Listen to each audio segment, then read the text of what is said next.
It began with a simple spark, a candle burning quietly in the dark inside a small bakery on Pudding Lane. Before dawn broke, that candle would ignite one of the greatest disasters in British history, the Great Fire of London. In just 4 days, it would destroy more than 13,000 homes, 87 churches, and landmarks like St. Paul's Cathedral. Tens of thousands would be left homeless, all because of a single flame. And a city built like a tinderbox. Before 1666, London was a crowded medieval maze. Narrow lanes, overhanging wooden houses, roofs sealed with tar and pitch. It was summer, a long, hot summer. By September, the city was dry as kindling. London was still recovering from another nightmare, the Great Plague of 1665, which had killed nearly a quarter of its people, around 100,000 souls. The air was thick with the smell of smoke, sewage, and decay. Small fires were common. They broke out almost daily, but no one imagined one could consume the entire city. That would change in the early hours of Sunday, September 2nd, 1666. Just after midnight, Thomas Fariner, a baker who supplied bread to the Royal Navy, finished his work at his bakery on Pudding Lane, near the River Thames. The ovens were still hot, the embers glowed. Before going to bed, he thought he had put them out, but he hadn't. A single spark, perhaps from a smoldering ember, ignited kindling or flour dust nearby. Flour dust, when mixed with air, is highly explosive. Within minutes, flames spread through the bakery. Fariner and his family were trapped upstairs. They escaped through a window onto the roof, all except one servant who couldn't climb out. She became the first victim of the fire. The blaze leapt to nearby houses, packed tightly together, bone dry from the heat. Within an hour, the whole street was ablaze. London was built to burn. Houses stood so close, their rooftops nearly touched. Walls were made of oak, sealed with tar, stuffed with straw. That night, the wind was fierce. Flames jumped from house to house, street to street, until the fire reached Fish Street Hill and Thames Street, home to warehouses filled with oil, coal, brandy, and timber, perfect fuel. By 3 a.m., the fire was unstoppable. It roared like a living thing, sparks raining through the night sky. People woke to windows glowing orange, the air thick with heat and ash.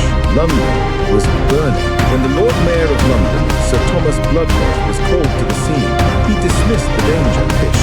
A woman might piss it out, he scoffed. He was disastrously wrong. By dawn, 300 houses were gone. Bloodworth hesitated to demolish buildings. Property owners objected, and without his order, fire breaks couldn't be made. The delay sealed the city's fate. Flames reached London Bridge, jumping the Thames and threatening both sides. At Whitehall Palace, King Charles II, just 36 years old, he saw smoke rising from miles away. He ordered immediate action, blowing up houses to block the fire's path. But the inferno was faster than the response. By Monday, September 3rd, the fire had become a monster. Residents flooded the streets, carrying what little they could: children, pets, and few belongings. They fled toward open fields beyond the city walls. Samuel Pepys, the famous diarist, witnessed it all. He wrote, "It made me weep to see it. Houses were consumed before our eyes, and everything cried upon and burnt." Pepys raced by boat to Whitehall to warn the king personally. By afternoon, warehouses along the Thames exploded in fire. Oil, alcohol, and gunpowder feeding the blaze. Flames soared 200 feet into the air. The heat grew so fierce that iron melted. Even sand fused into glass. On Tuesday, September 4th, the fire reached St. Paul's Cathedral, one of London's proudest landmarks. The great cathedral was wrapped in wooden scaffolding for repairs.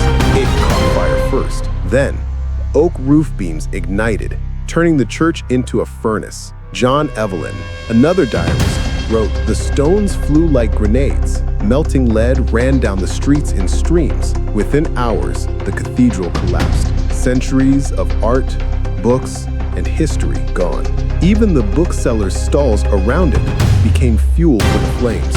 St. Paul's, the symbol of faith and endurance, was reduced to rubble. By Wednesday, September 5th, the winds finally eased. The fire's fury began to fade. Soldiers used gunpowder to blow up entire rows of houses, starving the blaze of fuel. By Thursday, September 6th, the Great Fire was over. London was unrecognizable. More than 13,000 houses, 87 churches, and 44 company halls had vanished.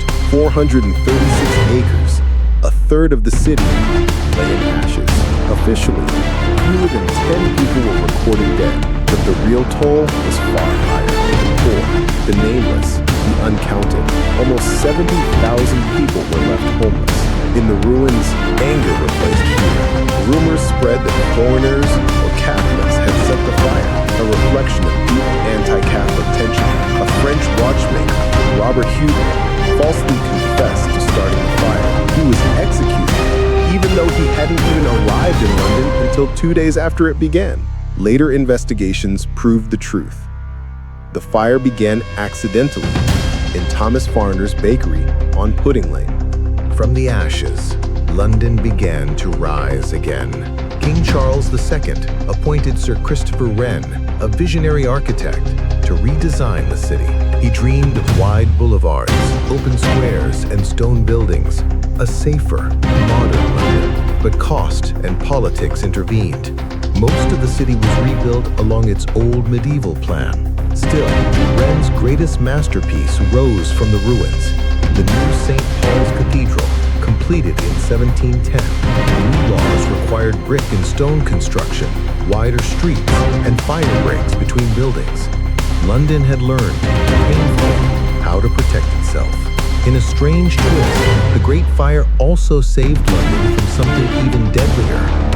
Just a year earlier, the Great Plague of 1665 had devastated the city. The fire wiped out the rat-infested slums where the disease had thrived. After 1666, the plague virtually disappeared from London. The fire that destroyed the city also purified it. To honor what was lost and what was learned, the monument was built near Pudding Lane in 1677, designed by Wren and scientist Robert Hooke. It stands 202 feet tall, exactly the distance from where the fire began. Visitors can climb its 311 steps for a view of the reborn city. Today, London thrives where ashes once fell. But the Great Fire remains a timeless warning of how fragile civilization can be. All it took was one candle and one moment of neglect. The Great Fire of London began with a single mistake, a forgotten ember in a quiet bakery. But that mistake reshaped an empire. From its ashes rose new laws, new architecture, and a city reborn. It humbled a nation that had survived plague, war, and corruption, and taught it to endure. History often turns on the smallest moments, a spark, a choice, a second of carelessness. In 1666, that second burned a city to the ground. But from the flames, London learned to rise again. When a single candle started the Great Fire of London.